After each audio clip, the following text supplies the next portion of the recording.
xukunkaad ku xukunta ayaa lagu xukumi doonaa qiyaastaad qiyaastana waa lagu qiyaasi doonaa weligaas si qaldan dadka u qiyaasan okay maanta halkan waxaa inoo saaran halgamaada Soomaaliyeed hadda xawataa ka maqli jirteen waxa wataakadii labaad weeye waa Ramla Cali gabadha dharka buluug iyo cadaanka xirata gabadha wajigeedii iyo quruxdeedii miiska saartay oo maalin kasta wajigeeda uu daqar u soo gaaro iyadoo leh magaca Soomaaliyeed kor ka yar rag badan ayaa hawshan ku dhici waayay sida runta ah balse gabar ayaa ku dhacday weligoodba Motherland waxaan dalkan ugu bixinay dalalka adduunka kale waa dalka Aabaa la yiraahdaa laakiin Soomaaliya waxa Motherland loo yiri waxba ku jira soo inay wadanka markuu burburayna hooyo ayaa soo badbaadisay wax kasta oo qof kasta maanta oo aniga da'deedii iga weyn ah hooyo ayaa soo badbaadisay iyo maanta kuwa iga yarba hooyo ayaa gacanta ku haysa soo marka hooyo waa lama huraan hooyo waatan marka hooyo da'ay runtii haddaba gabadhan miyaan ka sheekaynaynaa iskoorradeeda geesinimadeeda iyo waxyaabaha ay samaysay miyaan ka sheekaynaynaa waa may halkan waxaa jiray fiidiyoyaal la isla dhexmarayay waxaa kamid ah fiidiyogan gabadha wiilka uu timaha u tidcayo marka koowaad waxaan rabaa inaan idin sheego gabadhan iyo wiilkan maxaa ka dhaxeeya horta waxaa ka dhaxeeya jacayl way isjecel yihiin labadooda haddaba dad baa waxay isleeyihiin isma jecle waxay isu yihiin coachkeedii waayo waxbuu baraa no fiidiyogan qaybta ugu dambaysa fiiri samad arkeen afka ayay u soo taagtay wuu ka dhunkada asagana soo marka afkaaga waxa dhunkan kara kali ah qofka uu ka dhaxeeyo xiriir gogoleed uu ka dhaxeeyo xiriir jiif xiriir wada noolaansho qofka ka dhaxeeyo ya afkaaga dhunkan karo qof kale afkaaga ma dhunkan karo hadda ma isfaan hadda isfaan waa gabadhii wiilka waxa ka dhaxeeyo gabadhan waa saaxiibkeed gabadhan weli ma isguursan intaan ka warqabo weli aroos ma isa dhigano ma wada degin laakiin waa saaxiibkeed okay hadda isfaan micnaha waa ninkeeda mustaqbalka waa ilmaheeda aabahood saasan rajaynaynaa runtii aniga wiilkan waa wataa sababan ku wataa idin sheegan laba sababood baa ku wataa horta dagaalkii carabta anigu ugu fogaaday ninku horta carab ma oo timis waa cad yihiin waa cadaan dagaalkii carabta ugu fogaaday dagaalkii dadka bariga dhex ka imaaday anigu waa ku fogaaday si rasmi ah u gala ninku ma ahan horta carab marka koobaad marka labaad gabadha sidoo ula dhaqmo ayaa soo jiidatay waa mar uu dhabarka ku wato jidka dhexdiisa marayo waa mar uu timaha u shallaynayo waa mar uu wasaqda san kaga jirto oo ka soo saarayo ya macnaha mar kasta marka aragtid si wanaagsan ayuu u tirid gareynayaa si wanaagsan ayuu loo dhaqmayaa sidii lagu yaqaanay dadka cadaankaas sidii lagu yaqaanay walba oo rasmi ah maaha dad casta ko waxa jira gabdho Soomaaliyeed waxa qaba jira niman gaangis ah ama niman daroogada isticmaalo oo qaab daran niman qaab gabadhan wiilkeedan ninka waa nin dhalinyaro ah waa nin ay ka muuqato wajigiisa furfurnaan badan waa nin sports ku jira gabadhu maadaama ay tahay gabar sports oo feerka ciyaar dabcan asna waa nin sports ku jira meelahaas isku barteen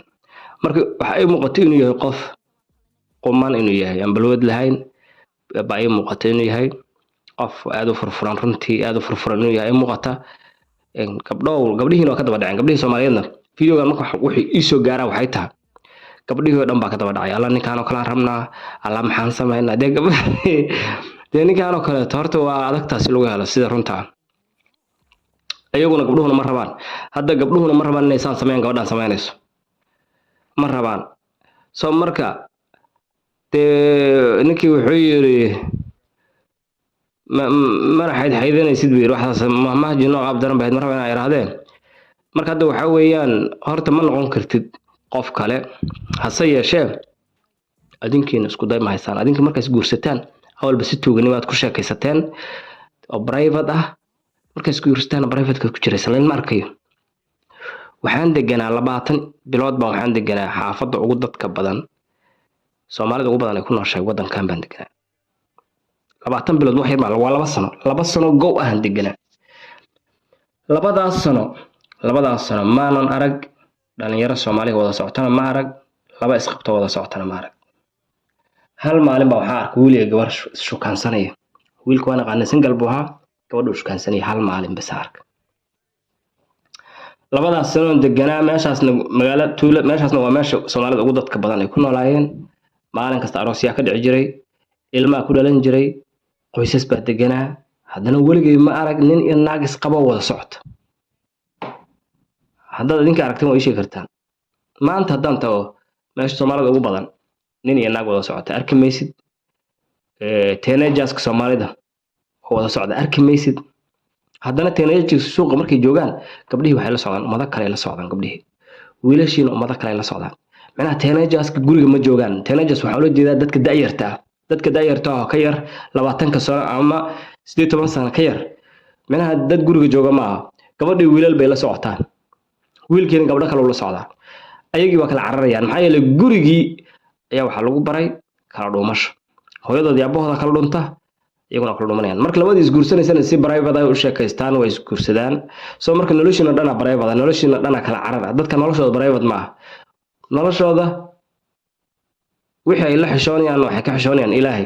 wixii kalena dadkooda kula dhex jiraan adinku ilaahayna ka xishoon maysan dadkana ka xishoon maysan naftiina ka xishoon maysan marka gabdho badan ayaa ka masayra waxay leeyahay alla gabadhan fiiri qaasatan videogan oo timaha u dabayo videogana aad looga helo timaha soo wiilka ugu dabayo gabadha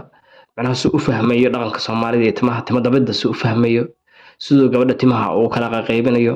sidoo shanlada xitaa shanla loogu talagalay ay jirto oo shanla waaweyn waaye timihii uu kala xirxirayo macnaha hambalnimada wiilka sidoo gabadha ugu hagaajiyo iyaduna ay maartay isaga fadhido oo ay dhibaato u dareemeen gabadha badan waxay dhahaan ninkaan aan kala rabnaayay waaw marka aniga wiilkan runtii cimaamadiisa ma haysto gabadhan rabnaan cimaamadeeda damaba haysto lama qabsan karo cimaamadeeda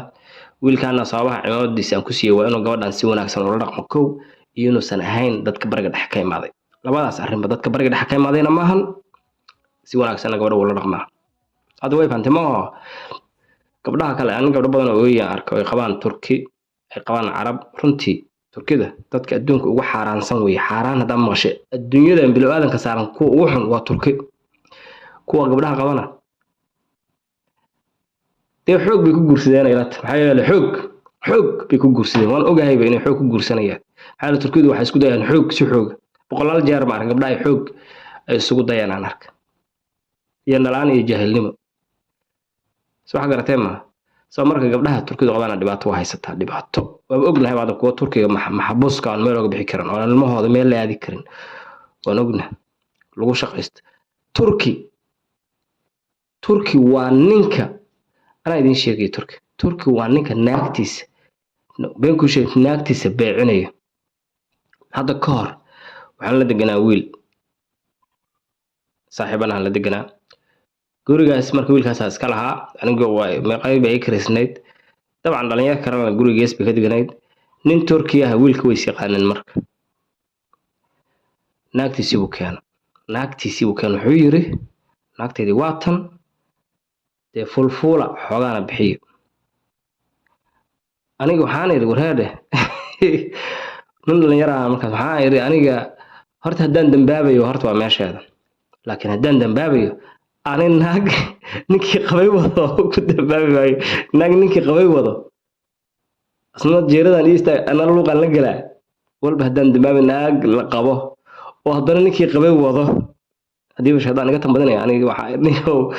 aniga waxaas ma gaarin baa laakiin maxaa dhacay meeshii gabadhii ninka u keenay wiilashii dee waa farsamaysteen lacag bay bixiyeen waa xaqiiqo way moogta xaqiiqo way nin turkiga naagtiisa wada adduunyadan kale kuma arkaysid nin naagtiisa wada adduunyadan kale ma arag nin naagtiisa beecinay kuma arkaysid inuu beeciyo iska dhaafee adduunyadan kale haddaa agmartid xitaa saa usoo fiirisid inay isdishaan baa halisaba soo turki waa noocaas marka nooca gabdhaheena qaba iyo nooca waddankeennii jooga iyo Erdogan iyo hooyadiisba waa noocaas dhamaantood markaas haddana hal maalin ma yahay markasta oo dhalinyaradaas biil iyo wax qaataan oo isleeyahay xilligii biilka waa soo wado Kenya islaantiisa dawaa islaantiisi markaas ay de wixii iimaan la waxbay siin wuxuu rabana waxay rabaan ka qaadan wixii iimaan la marka waa ajaayib way marka sheekadaas waxaan soo turka markaan galaan soo xasuustaa aan ka hadlay marka wiilkan waxaan ku wataa xaway gabadhaas sidoo uu la dhaqmayo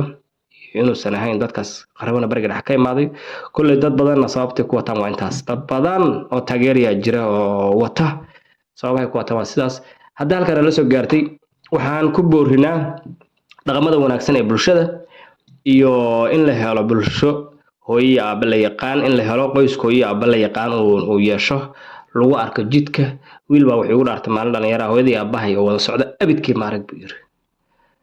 oo haddana qurbahay joogaan dala socod kuwii Soomaaliya maaha soo marka inaan ka shaqeyno qoysasku inay muuqdaan calaamada qoysasku waa wadajirkooda